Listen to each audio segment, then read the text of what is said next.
Welcome back. Thank you guys for joining us once again. I am here with even more great news and launches here at the Launchpad on Twitch. So I want to introduce you to some great people from the Cognito team. In fact, no, I'm going to let them do it. They are too fantastic for me to take that thunder. So if you guys would introduce yourselves. I'm Rahul Sharma. I'm General Manager for Amazon Cognito. Thanks, Tara. I'm Tim Hunt, Product Manager on Amazon Cognito. And they have some great new launches to talk about today, so let's get into it. So, okay guys, what are you guys launching today? Tell us about all the new goodness about Cognito. Yeah, today we are launching advanced security features for Amazon Cognito. To give you some background, Amazon Cognito is an AWS service that enables developers to manage their user identities. Cognito User Pools is part of Amazon Cognito. For developers who want to add user sign-up, sign-in a secure manner to their applications, they can use Amazon Cognito to do so. So today we are making a significant enhancement to Amazon Cognito by adding these advanced security features. These features are specifically for security protections against compromised credentials in the wild. They also add support for risk-based adaptive authentication, which is an enhancement on top of multi-factor authentication. And Nice. to add to that, we are also adding support for time-based one-time password, like in brief called TOTP, which would be another factor as part of multi-factor authentication. Pretty fantastic. Security is obviously super important, Yeah. but you guys tell us how important really are these features to really enhancing the Cognito service? Sure, well, like as you said, security is fundamental for this kind of a service. It's an identity service. It's all about authentication, authorization, so security is, fundamental. Right, it's everything, right, yeah. For sure. And then on top of that, we know that the kinds of threats that we're protecting against are fairly common, unfortunately. And so these are important protections. So we know, for example, that a lot of users reuse their passwords, right? Now, maybe you've done this, maybe I've done this. Yeah. We kind of understand that a different password for every site is kind of hard to manage. So users end up reusing them a lot.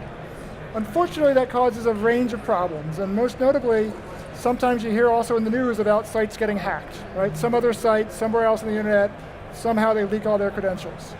That happens far too often. So we've got more than half the users based on polls reusing passwords. We've got a lot of these credentials getting released into the wild. And so it's really important that we have a feature like our compromised credential feature that allows us to monitor for these and block their use. So if a user is trying to sign up or sign in or change their password to one of these compromised credentials, Cognito will notice that, and Cognito will ask them to choose another password to protect them against that. So that's part of it. And then passwords themselves, passwords have been around for a long time. They're going to be with us for a while, but they're somewhat problematic as we've noted.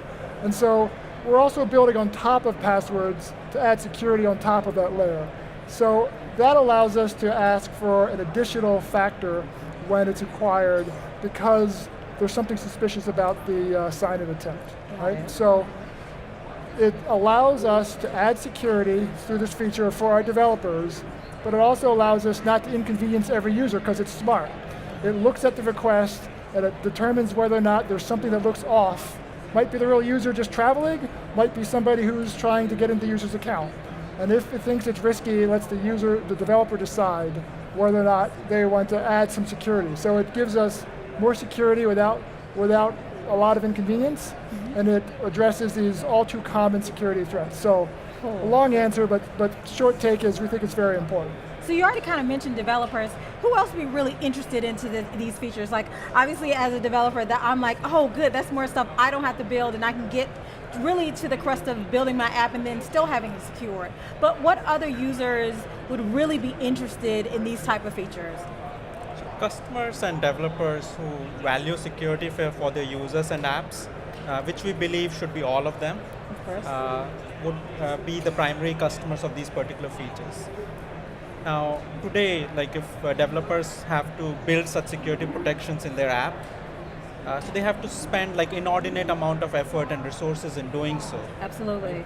Alternatively, they end up picking up approaches that add security, but then they compromise on the user experience. Right. So what we are doing with advanced security protection is enhancing the security for our customers' apps and users, at the same time making sure that the user experience is not compromised. Right. So the 3 protections that we talked about around compromised credentials in the wild, anomalous sign-ins, protection against that, risk-based adaptive authentication. So the goal is to enhance the security at the same time making sure the user experience stays without any friction. I'll tell you, I'm a fan of Cognito. I use it for almost everything. And for people who don't know about it, I'm like, well, wait, you can use Cognito for that. It's super simple. And I use it, like I said, for any type of application that I use. So I'm definitely a fan. And the fact that you're giving me this benefit to continue to use it without having to compromise the user experience just is all wonderful to me. So you talked about what it would mean for users, what users would be interested in it. As an end user, it doesn't compromise the experience. How do developers get started with it? Because now they're like, oh, that's great. So I want to do it. I want to get started with it. Can you tell us more about how do they get started and start to use some of these great features? Yeah, sure, and it's really easy for developers to get started. So we've updated our SDKs to build in some support for this, so you get the most current version of the SDK. And in fact, if you're using our hosted customizable UI, you don't actually have to change anything. It's already built in. And then you go to a console, I'll show you in a few minutes, check some boxes, and you're good to go. Checking boxes is good. Okay. Yeah, it's really very simple to get started. All right, well, hey, let's get to, I want to see the checking of the boxes. Let's get to the check, how we do this. I'll check some boxes here. All right. Tell me when we're live, there we are. Okay, so hi everyone. I'm gonna show you a little bit in the console about how you can set this up. And I'm starting here at the Cognito console. I'm gonna go down the left-hand side here into user pools so I can change the settings on some user pools. And there's lots of other things you can do here and create pools, but I'm gonna just click on one of these pools that I've created in the past and use that to show you some of the new features. So we've got a range of options down here on the left, all kinds of features to explore. I'm going to pause briefly here on this MFA and verifications tab because, as Rahul mentioned, we've added another factor, time-based one-time passwords like Google Authenticator or Authy, in addition to SMS. So when I'm talking about, and when we're talking about this ability to add security when a sign-in looks perhaps off, we're talking about multi-factor authentication. We're asking the user for another factor. And so now we've increased the number of factors that you can use for your users. And watch this space, there'll be some more coming up soon. Once you've, sorry, looks like a little technical improvement here.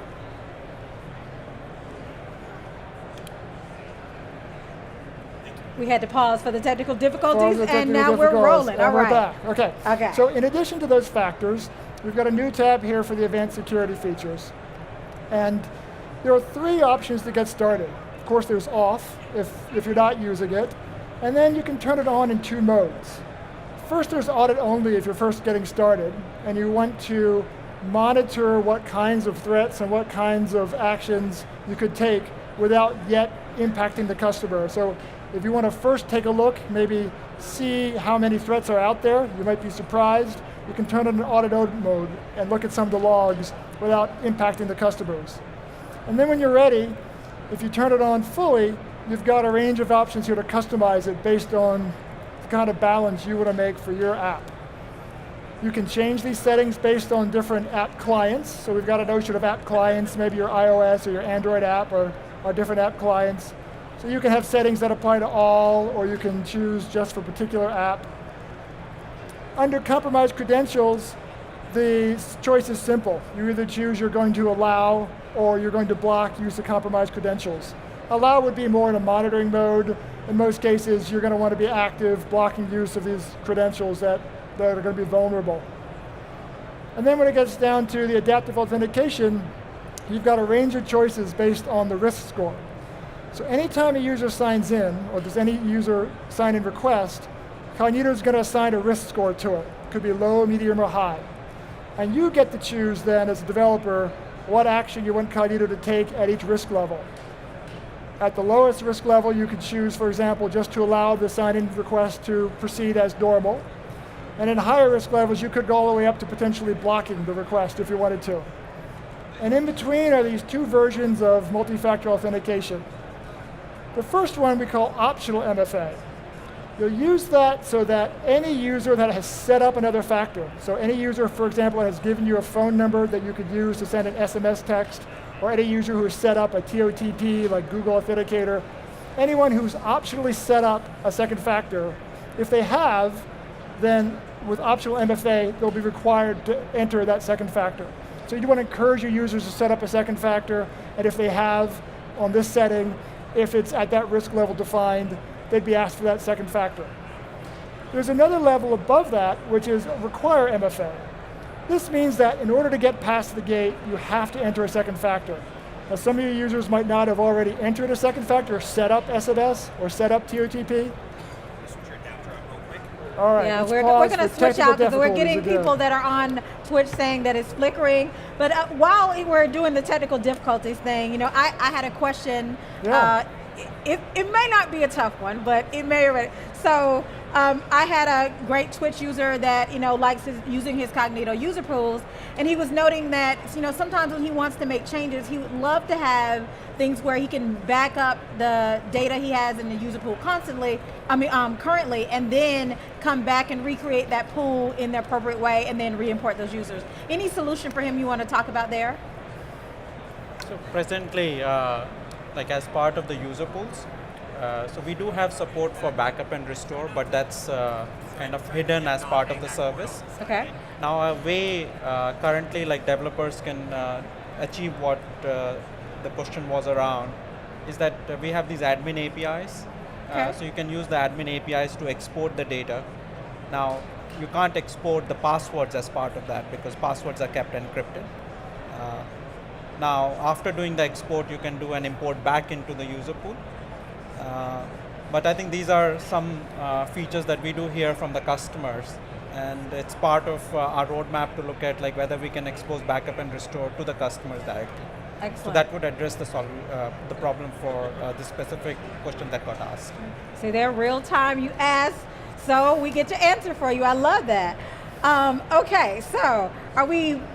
No flickering, are we back? We think we're good? I think we're back. Let me try to wrap it up. Okay. Fingers crossed. All right. All right, without belaboring it that much further, again, you have different options at different risk levels in order to choose what amount or how stringently you want to require multi-factor authentication.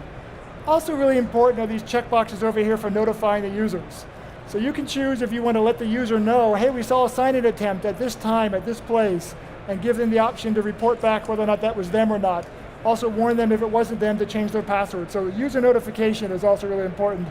And that's kind of another thing for the user experience, is that they're going to get a sense of security knowing if you're using these features that you care about security and you're helping to protect their account. So you can do that through notifications. And not only that, you can set up some more things about the notifications, and you can also customize those. So I mentioned sending emails to users to tell them about a sign-in attempt. You've got HTML and plain text versions that you can customize, because with Cognito, we always want this to be your user experience. We want you to customize this as if it's your name, your brand, and you can do that here as well. And then the last thing I'll show is how some of this data ends up in CloudWatch. So in addition to, well, let me just jump to CloudWatch, and I'll talk about a little bit more at the end, which is over here in CloudWatch, we're sending in aggregate data on how many sign-in attempts there were that had some risk or didn't have risk, what the risk level was. So you can look at those aggregates. I have just a few of them here. I have just limited data because I've asked some colleagues to give it a try on my demo app, but you can graph all this and you can see at different time periods what's happening.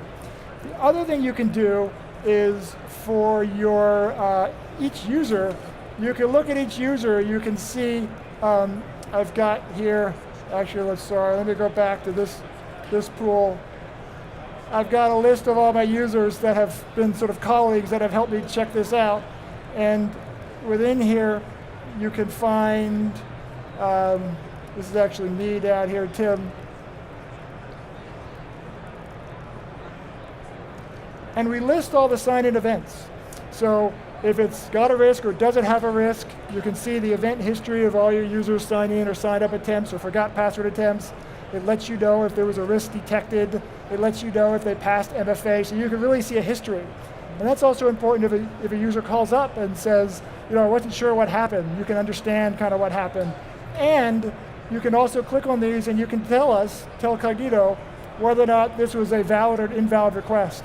That helps us in real time update the algorithms and also over time make them smarter so that it only gets better over time. I love that. Okay, so I have to definitely dig in and play with this. I love it. Like I said, I'm a Cognito fan. I use it for almost everything. So good. All right, guys, I know we are low on time. Please keep engaging us on Twitch, ask more questions. We're here to get the answers for you.